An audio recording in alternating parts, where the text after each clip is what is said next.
Ve kêu vang vang trong nắng, bé cười bé chơi tung tăng ngoài sân.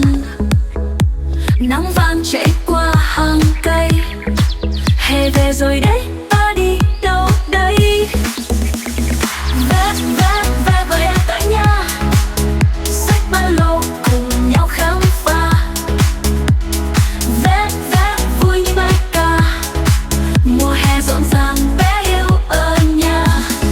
Sách vở khép lại nghỉ hè thật vui, xe đạp trái bóng đôi giày bé xinh, công viên bãi cát trời xanh.